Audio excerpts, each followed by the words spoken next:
Hello everyone, this is Professor Reha here with the Clash tutorial for Khepri. Now, as I stated earlier, this is going to be 5 episodes, so will Joust and Arena. I will not be doing Assault because I cannot guarantee Khepri in that.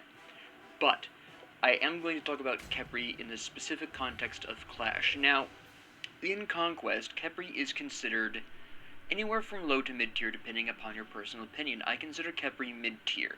The problem with Khepri overall in Conquest is that Khepri is extremely high risk, high reward, with Abduct forcing Khepri to basically sit there and take damage for singling out an individual target, as well as having almost no actual regular damage capabilities. This limits Khepri very much in terms of diversity, especially in a Conquest game, compared to, say, Kabrakan, who can lock down a single target a little bit better, but do more damage. Khepri's main strength is in the res from his ult, his very powerful passive, which is a lot more powerful than I think a lot of people realize, especially if your team builds into it.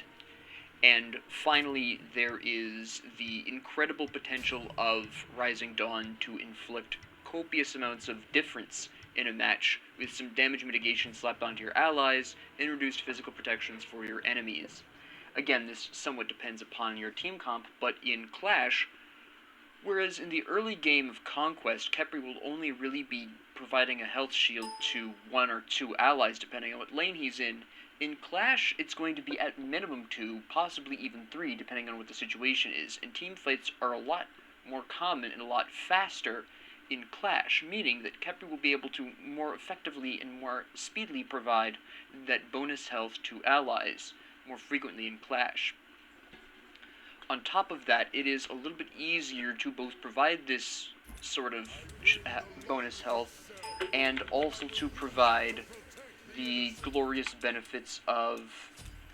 Alright, they have... that's going to be a good question. We'll go with Sentinel's Gift for the moment here. And then we're going to go into Gauntlet of Thebes. But it allows Khepri to more consistently provide that bonus health to allies, especially in the enclosed spaces of the jungle areas, which are much more enclosed than most of the spaces in Conquest. There are certain exceptions, of course. Some of the narrower areas in the Conquest jungle are about as equally narrow as the jungles here, but the lanes, just the whole map being smaller provides for a much easier time providing that bonus health. Singling out an individual target in one lane is a little bit easier to do because rotating to a different lane is a little bit faster. There is a bit more risk because obviously Khepri is going to be popping out, grabbing an individual target, and then hoping that the team is there to provide support, to actually wipe out the target that you're grabbing. But Khepri is slightly more effective in Clash, and obviously if you're thinking, does this extend out to Arena, and Khepri is a bit more effective in Arena, yes. Essentially, yes. Also, it's easier to get to and save someone who is in dire need of res, because, frankly, at that point... I did not intend to kill him there. I thought he was going to pick that up. Anyways, so yes, ultimately it's just a little bit easier to have Khepri accomplish what he needs to accomplish. Now, another thing that makes Khepri mid-tier specifically is his relatively low ability to lock down multiple targets. His Root can do so, but Root is obviously a very weak form of crowd control, and Abduct, as powerful as it can be, only affects the one target, which does make life somewhat difficult, especially if you're trying to eliminate a ADC or something like that, which Khepri is very weak to. Khepri does not have a particularly good time with pretty much anybody who uses auto attacks as their main form of damage. He is much weaker to that particular source of damage than a lot of other Guardians, because his Abduct does not prevent the enemy from auto-attacking, it only prevents them from using abilities and moving. They're free to shoot you, so if they're building correctly, they're going to potentially either shred through you or make you regret abducting them if your allies are not really paying attention and right on top of that. So this is generally why Khepri is broadly considered mid-tier. Again, some people do consider him low-tier, but I think his ult and his passive are too powerful, as well as Rising Dawn is an incredibly powerful ability that really prevents him, in my opinion, from being considered low-tier. His crowd control potential is somewhat weak, but his actual ability to affect a battle very drastically using his other two abilities is quite impressive. That was a good play, though. Actually, he gave me bonus gold and experience, so I'm not even upset. That was great, actually. You're welcome.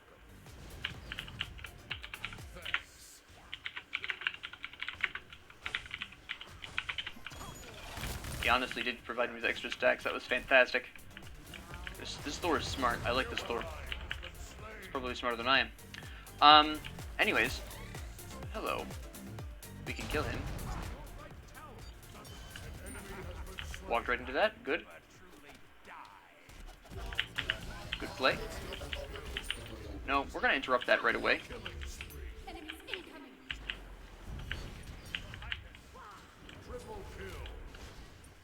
Yes. Nope. The wall was too big. Oh. I keep accidentally killing targets. I love this Thor. I really do. He is fantastic. Also, it's easier to build up the stacks you need for Gauntlet of Thebes and a couple of other things in Clash as well. It's also a little bit faster to build up Hide of the Urchin as well, so even though I built Gauntlet of Thebes very early here, you don't necessarily need to build it as early. As long as it's not like your last stinking item, you shouldn't really have too hard of a time, excuse me, building up the stacks for this. I had 0 mana for this. I fortunately did not need it. Oh, I am in some small trouble here. Ooh, I'm gonna die. Yeah, I thought I would die. I didn't have enough mana for that. I probably should have gone back a little earlier. I stuck around for the Thor. I should have just left. He had that under control. Alright, now that we have Gauntlet of Thebes, I am going to go right into Mail of Renewal, because I do want the double protections. I want the ability to heal my allies. It's pretty potent overall. It is so much stronger now. Though I do kind of miss the cooldown reduction, but overall I do find this to be a more broadly effective item for support players specifically. It's harder to abuse for those who are, say, hunters or assassins who might try to use it for self-healing, which I could definitely see as being a problem. I think I grabbed her, I did not grab her dash, okay. And then she ults, but I have my ult, so I'm not that concerned. Did he beats? Yeah, he did, okay.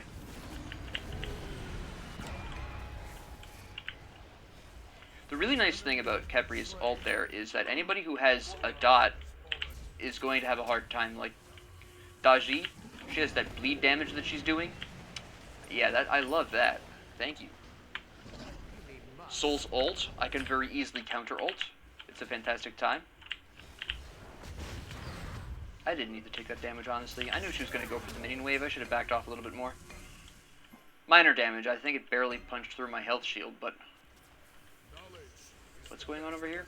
Oh, they're killing Persephone. Fair enough. Go ahead and buff Thor's damage mitigation here. I have my shell in a couple of seconds. What's going on here? Just trying to provide him with a health shield right now. Oh, I was just a hair too late on that. Need to go back. Nope. Oh, he's going in. Oh man, I'm not ready for this, but I have shell up, so I might as well go in.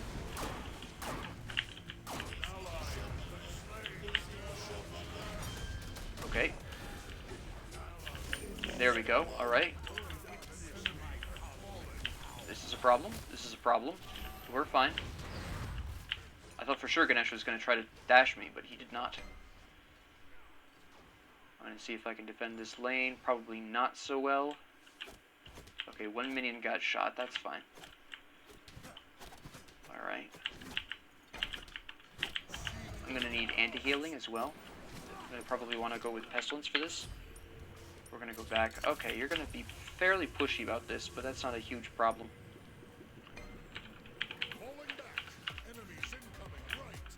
Alright. I don't have nearly enough gold for that. That's unfortunate, but we can deal. We can deal. I need to hurry up and get over there.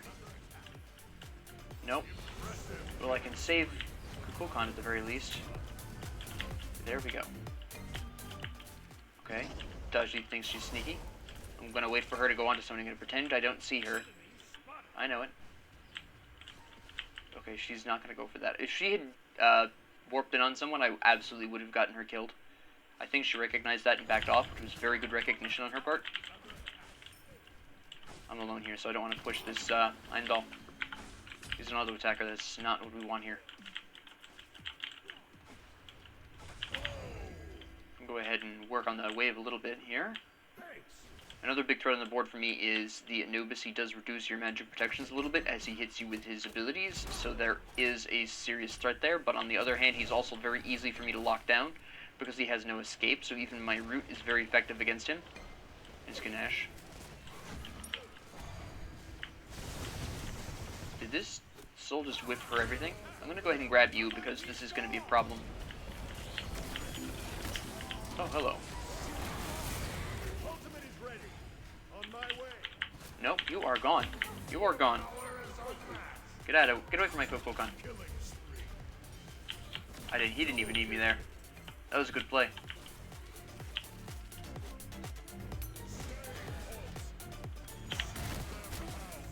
Close. Actually, can we gank Anubis? She doesn't need me here right now. The only other person alive is Ganesh, and he's going to take a while to get back. Oh, he's dead. Yeah. I arrived too late. I didn't think he was going to be fighting the Anubis this far up. I just didn't move fast enough. He's going to the right. I don't really have the mana for this either, though. Should have built more MP5 earlier. Probably should have built that before Mail of Renewal, honestly. But here we are. Although you'd think that... Oh wait, hold on. They're probably going to take this tower, and there's almost nothing I can do about it. Yeah, they're going to push this up aggressively, and they're going to try to kill me afterwards. There's diddly squat I can do about it either. Okay, you are insistent on going aggressive with this, aren't you? That's right, back it up.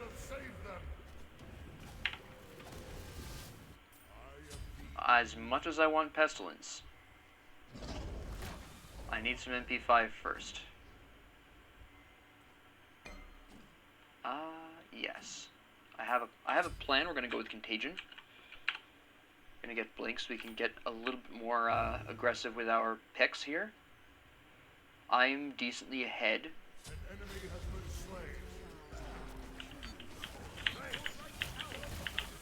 There we go. Had to pay him back. Go on, use your Locust Breath, son. Use it. No, you use your ult. Alright.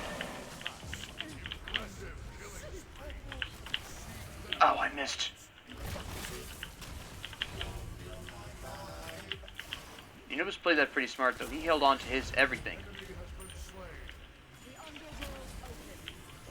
You're just dead. I don't know how I got that. I shouldn't have gotten that.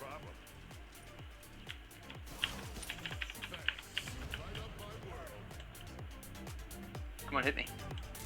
Hit me. I want to heal my allies.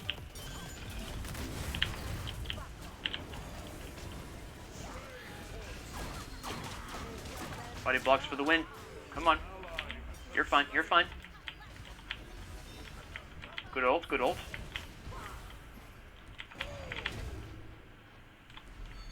Nice. Alright, good. Oh, wait, Ganesh is in there? He must have come around from the other side. I missed that. That's okay. Yeah, they're gonna kill him. Let's see if I can lock down Daji over here. She's running. Hold on. Can we get this guy? Can we get Anubis? I missed everything. I missed everything. Oh, that was a nice combo. I am just giving him health at this point. There we go. Unfortunately, Thor died, but there wasn't anything I could do about that at this time. Got him. Oh, no one's here. Whoops. Oh, I miscalculated. I wasn't paying enough attention. Alright, I'm probably dead here. Why is Kukulkan there? What? Why was Kukulkan right there? What the heck? How did he get there? Hold on. I have some questions. We're going to get Genji's Guard for the MP5, the health, the magic protection. And then after that, I'm going to have to balance out my protections a little bit in some way, shape, or form, because my physical protections are going to be... Well, my magic protections won't be as high as I'd like them to be by that point. I think they'll be... Yeah, they're going to be 191. I'll want a little bit more, considering the amount of slows that they have available to them. I think it might be a good idea for me to pick up Winged Blade instead of my shoes. So we'll probably do that at the end there. Should ultimately work out fairly well.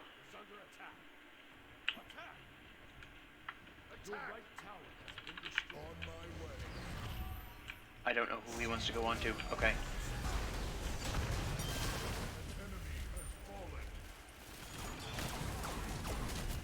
That was a fairly unfortunate ult you used there.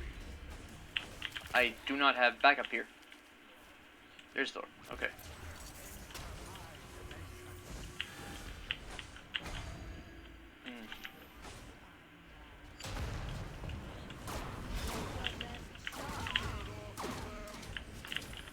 That's fine. I kept her still long enough for Medusa to hit her a bit more.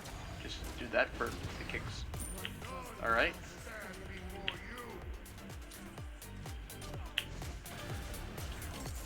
I'm not entirely sure how that hit me. I think I walked right into it like a dumb cough, but okay. Yeah, I can't really take on the big boy Heimdall right now. That is just not going to happen. I'm going to see if I can... He is so coming after me. Missed that.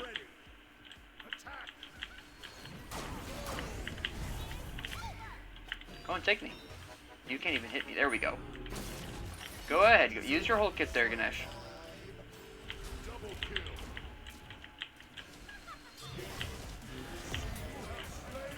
You will not be taking Medusa. Okay, you will be taking Medusa. Never mind. But you will pay for it with your life. Oh, he's gone. I don't need to go back right now. I have 52 HP. 5. I will recover. Especially with Sentinel's gift combined. Yeah, you're right. With Soul in right lane, this was a pretty much free tower.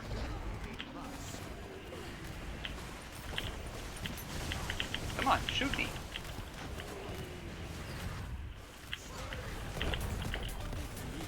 Body blocks, body blocks. There we go. Desperation body blocks. Random plant. My only issue with Persephone's plants right now that they've nerfed the damage a little bit, is that they go through walls. That doesn't make sense to me. They really shouldn't be able to do that. I should probably finish my protections. What in tarnation is Thor doing? Oh, there's Anubis right there. That's his ult too, and I survived it, so...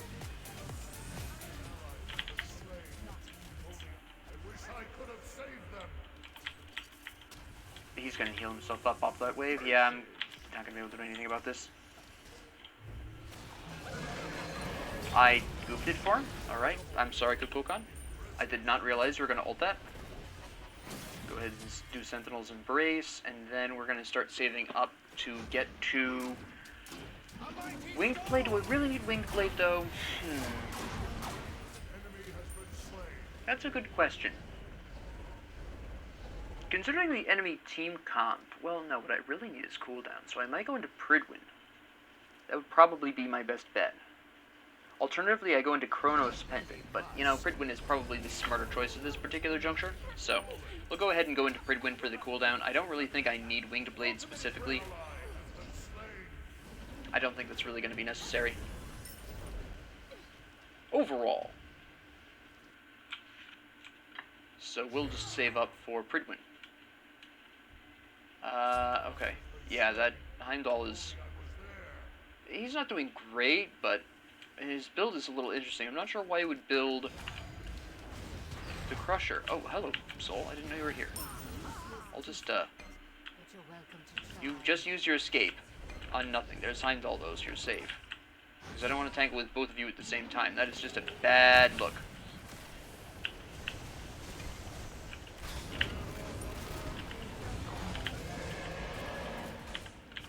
Alright. She got away, which is very well played. They played that pretty smart. They played that pretty well. Oop. Almost walked into that. Didn't need that in my life. I'm looking to root. Okay.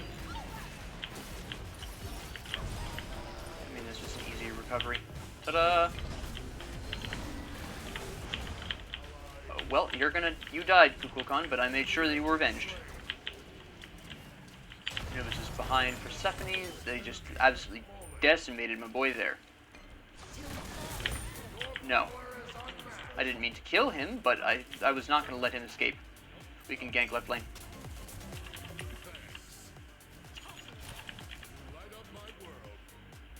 Oh yeah, she's dead. I will ward off this wave, because otherwise we might still lose tower. There we go. That's all I needed. Let me see, it's just Anubis left. Which side is he going on? I'm going to see if I can force him on this side.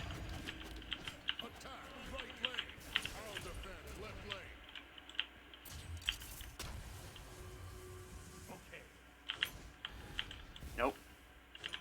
I just want to keep him over here while Medusa clears right Phoenix. I just want to keep them busy over here. You want to fight? Yes, you do. There it is. I missed. Ah.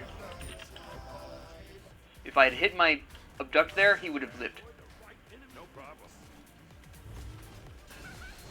Predictable. Okay, you're going to solo ult me? Alright. That is absolutely your prerogative. Thank you for wasting 2 ults on me, actually. Alright, 2 ults from me. I'll take it. I'll take it. I also was able to save up enough to get this. And we're going to go for Pridwin here. And then we'll start saving up for Magic Shell upgrade.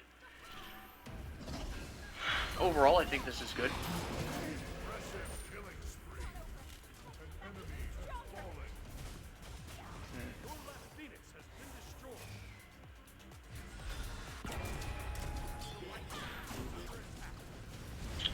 I might do a mild switch up of my protections. I might drop Contagion and Genji's Guard. Well, no, I have 30%. That would only change that to 20% with less health, so there wouldn't be as much. Yeah, we lost, but that was a really good fight. That was a great game. I accidentally killed way too many enemies, which did hurt my team a little bit. So that wasn't great. My build overall worked out roughly as well as I wanted it to. Is Mail of Renewal as effective as maybe one would wish for? No, probably not, but that's just the way it rolls sometimes. It's really one of the more consistent forms of heal, so it's like at this point, why not? So let's break down really quickly what actually happened. So my build was fine considering the enemy team comp. I was trying my best to help out my team.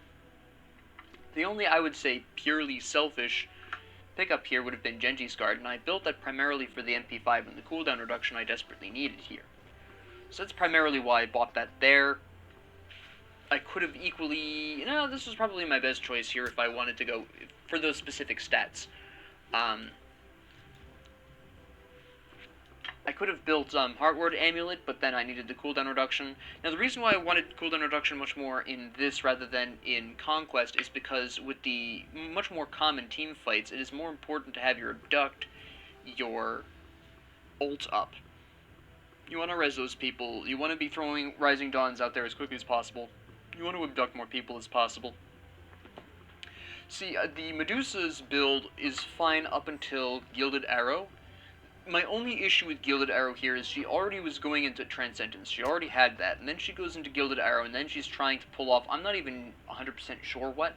This would have been much better as a Death's Toll, because she could have, at the end game, when she was level 20, she could have purchased the Tempered Death's Embrace, or whatever it's called, I can't quite remember. But the one that increases your basic attack damage by a percentage. Combine that with Transcendence, and you're hitting very hard indeed. So I think she would have been better off with Death's Toll, along with the version of Death's Toll that increases your basic attack damage much more. The Kukulkan, built pretty fine overall. Book of Thoth, obviously. Shoes of Focus, obviously. Chronos Pendant was a bit of an interesting build, but I understand why this would be built here. Again, just as with Khepri, Kukulkan wants to throw out as many abilities as possible in as short a time as possible, so Chronos Pendant is a great pickup here. Polynomicon, fantastic. Spear of Desolation, cooldown reduction, some good magical powers, some flat penetration. The only real issue with Kukulkan, and this is Kukulkan's only problem, you will notice that there is no percentage penetration here. That is the issue.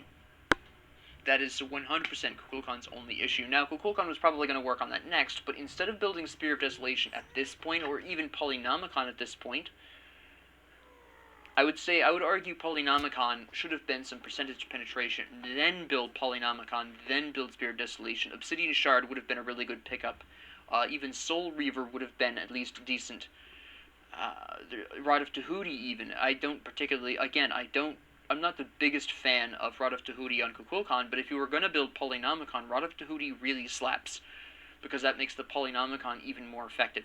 So, at that particular point, yeah, I think it would have been a better idea at this particular point to build Rod of Tahuti, then Polynomicon, then Spear of Desolation, and then sell boots in favor of Obshard or something. Some more penetration, maybe go for the, Soul Reaver at that point would have been a good pickup as well. 20%, I believe Soul Reaver has percentage penetration. I'll have to double check that. But theoretically, 20% penetration, percentage of health damage, some mana in there, some good power. The Persephone, I do appreciate the Conduit Gem. That's really good on her. Divine Rune was a great pickup. This is also something that Kukulkan could have built instead of Spear of Desolation, but the main problem here was lack of percentage penetration, and you'll notice that Persephone really had kind of the same problem. She died a little less because Soul Gem, first off, obviously. This triggers very frequently with Persephone. I mean, as her plants run along, they hit multiple targets. Soul Gem can activate off of one plant. If she's got all three going out there, that's even more potential procs. Completely understandable. Spear of Desolation, again, this should have been percentage penetration at this point. You had Flat Pen on Divine Ruin, and Divine Ruin is a great pick. Soul Gem, great pick for that sustain. I appreciate this. An argument could be made that Soul Gem should also have been some percentage penetration as well. Really, the problem here is that these people are building for essentially Conquest, which is weird because normally when you are building for Conquest, Conquests tend to be much longer games. Clashes tend to be much shorter. For example, we're not even at half an hour in this episode yet, and we had a completely finalized non-surrender Clash game. Standard form here. But a lot of these players I've noticed aren't really building specifically their pen early enough. Their percentage pen is not being built early enough, whereas in Conquest, which is supposed to be for the long game, they're building their penetration immediately. Charon's Coin, Rod of Tahuti.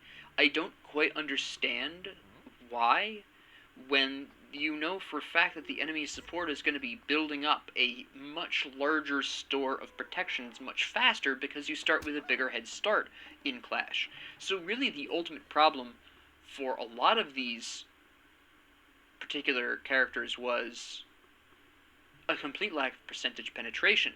Now for Persephone, it was less egregious because Conduit Gem is only 800, so that, only takes up a brief blip. This is 1500 as the cheapest, and then from there it gets more expensive, obviously.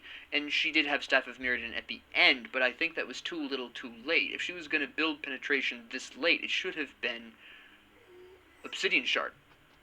Medusa, to some extent, had this similar failure. She had Transcendence first, then Warrior Tabi, but her third item was Gilded Arrow, which, again, is only going to be about 800 gold, pretty cheap, and then she goes into the relatively cost-effective Executioner. So she was ultimately fine at that point onwards. She probably had a couple of hiccups while she was building this.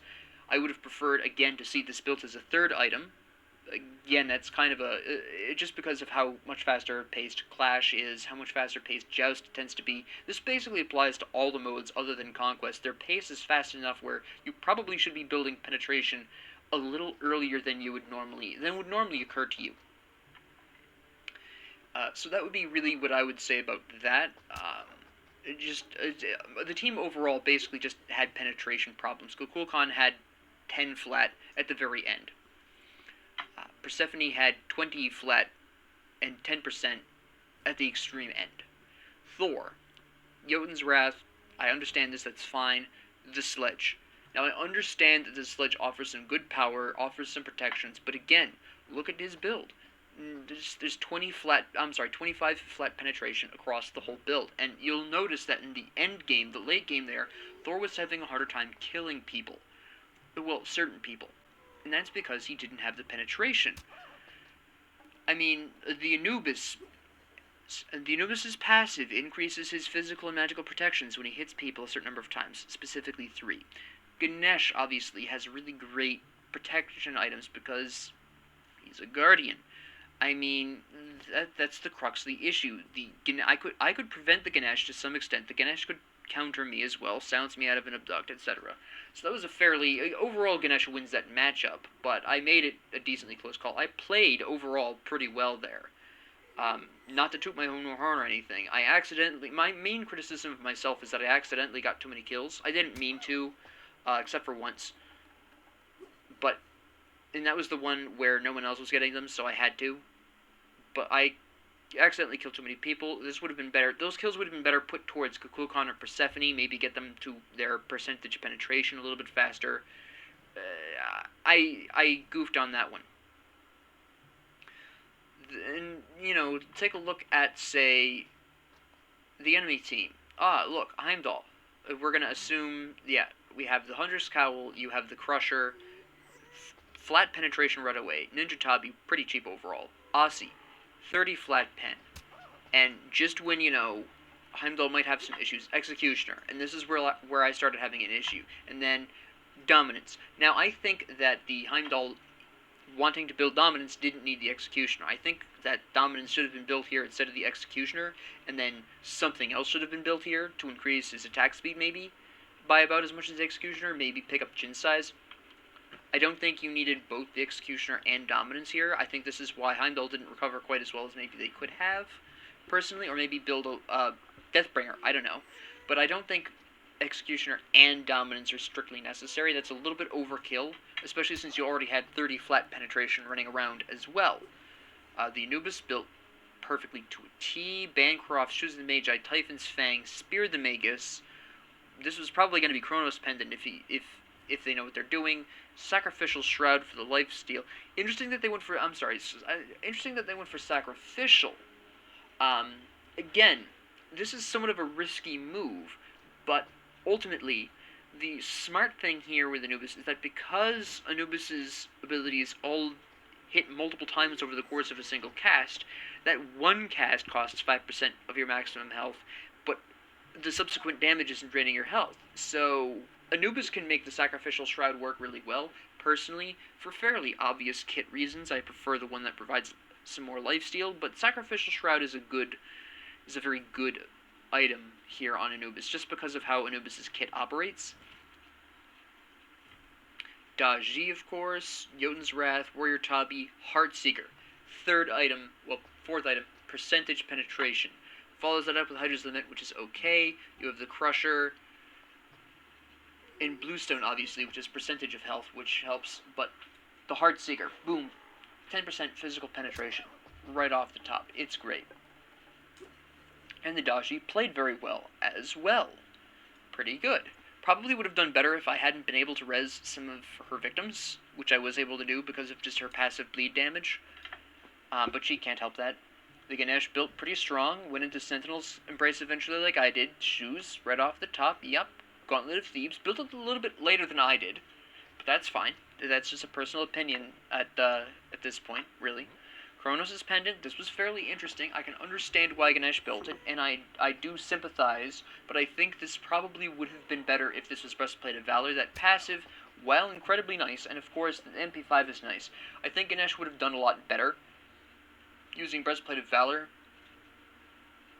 because after all, my Rising Dawn ability does decrease physical protections, so having those bolstered physical protections would have really helped Ganesh, I think, especially against Medusa, who was shredding through him. Sovereignty was built right afterwards. There's those physical protections that, you know, they were needing. And this was probably going to be hardware. Ganesh was probably going to go full aura, or full protection auras. I would have been curious to see what they would have replaced the shoes with, but that's something we'll never know. And Death's Toll is honestly what the Medusa should have built, personally. Great item. Shoes of the Magi, yep, makes sense. Ring of Hecate, yep, that checks out. Hastened Ring, Rod of Tahuti. This, I would assume this was going to be Typhon's Fang. I am assuming that the soul was going in for percentage penetration rather than the damage reduction, the protection reduction of Demonic Grip, and I think that's really where soul was going. If this was going to be Typhon's Fang like I think, that would have been 20% penetration, and then at that point, probably Death's Toll would have been evolved into the one that increases the basic attack damage by some percentage. Sell the shoes, purchase probably Telkine's Ring. very likely was going to be the pickup here. Good build overall. Soul really just, I think, I'm not really sure why the Soul did not as well as one would expect. The build itself was fine. If I had to make a call, probably up until right up to Hootie, some minor mana issues and maybe overstaying, since Soul is pretty safe overall to play. There were a couple of times I locked down Soul and got her killed, which was nice, but overall, the Soul probably, if I had to take a guess based on the performance, the gameplay was okay, didn't seem new to solo the game, built really well, it was going to be a pretty good build. I think ultimately what it just comes down to is that the Soul overstayed and didn't have the resources to do so. The only form of MP5 in this kit is Rod of Tahuti, which provides a good amount, but, I mean, if Soul doesn't have any mana with which to disapparate or use her slow or what have you, then that's going to be a much harder task of getting away from enemies. So ultimately, for the most part, my team was mainly suffering from a percentage penetration issue. Plenty of flat. That's fine. But we didn't have enough percentage penetration to cut through. Notice that Medusa had the most amount of percentage penetration. The Thor did as well as he did because Thor just is a very strong early game assassin anyways, but our mages needed percentage penetration. Thor could get away with it a little bit because Thor, at the very least, through his ult and his wall, could kind of pull the double duty as a kind of a solo lane warrior type assassin. That it worked out well for him and for the team overall. But Medusa was the only one doing serious amounts of damage here. The two mages should have been, but didn't build the percentage penetration to punch through Ganesh, punch through Anubis's passively boosted protections. It just wasn't enough. So that's ultimately where we went wrong, is we just didn't have the penetration we needed, despite it being a Clash game. So with that being said, thank you all very much for joining me. If you have any comments, questions, concerns, ideas, what have you, please leave them down in the comment section below. I do read them. And thank you all very much for joining me, and have a great 24 hours.